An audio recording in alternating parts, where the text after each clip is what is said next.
মনে রাখবেন 25টি উঁট হলে একটি উঁটের বাচ্চা জাকাত দিতে হয়, 30টি গরু হলে একটি গরু জাকাত দিতে হয়, 40টি ছাগল হলে একটি ছাগল জাকাত দিতে হয়, 18 মণ 30 কেজি শস্য হলে 20 ভাগের 1 ভাগ শস্য ওসর দিতে হয়, 18 মণ 30 কেজি শস্য হলে 20 ভাগের 1 ভাগ শস্য ওসর দিতে হয়, 20 মিসকাল 7.5 ভরি স্বর্ণ হলে বাজার মূল্য জিজ্ঞাসা করে শতকরা 2.5 টাকা জাকাত দিতে হয়, 7.5 ভরি স্বর্ণ হলে বাজার মূল্য জিজ্ঞাসা করে শতকরা 2.5 টাকা জাকাত দিতে হয়।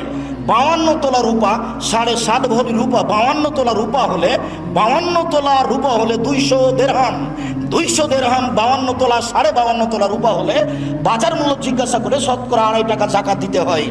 এইবার রূপা নয়, স্বর্ণ নয়, আপনার দোকান বরাদ্দ করা আছে, যে টাকা সহজে নেওয়া যাবে, মানুষকে ঋণ জাকাত দেওয়া আছে, ঋণ কর্জ যেটা সহজে নেওয়া যাবে, যেটা ছেলে মেয়ের নামে ডিপিএস খোলা আছে সেই টাকা, যেই টাকা ব্যবসায় দেওয়া আছে সেই টাকা, যেই টাকা ব্যাংকে আছে, সব মিলে যদি রূপার হিসাবে প্রায় 30, 35, 40 হাজার টাকা হয় তাহলে শতকরা 2.5 টাকা জাকাত দিতে হবে।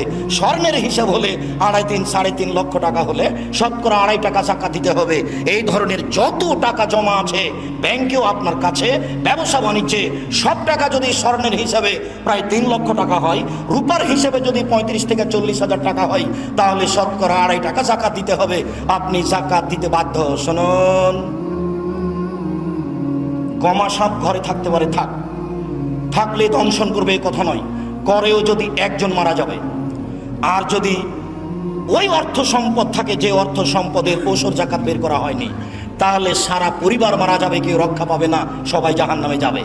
রাসূল সাল্লাল্লাহু আলাইহি সাল্লাম বলেন, লা ইয়াদখুলুল জান্নাতা জাসাদুন গুযিয়া বিল হারাম, ওই শরীর জান্নাতে যাবে না যেই শরীর হারাম উপায়ে বড় হয়। তিনি বলেন, কুল্লু লাহমিন নাবাতা মিনাস সুহতি কানাতিন আওলা বিহি, যেই শরীর হারাম উপায়ে বৃদ্ধি হয়, বড় হয়, বেঁচে থাকে, সেই শরীরের জন্য জাহান্নামে যথেষ্ট। গমা সাপ বাড়িতে থাকলেই দংশন করবে এই কথা নয়, করলেও একজন মারা যাবে, বাড়ির সবাই মারা যাবে না। আর যদি অর্থ সম্পদের ওসর জাকাত বের না করা থাকে সবাই মারা যাবে, সবাই জাহান্নামে যাবে।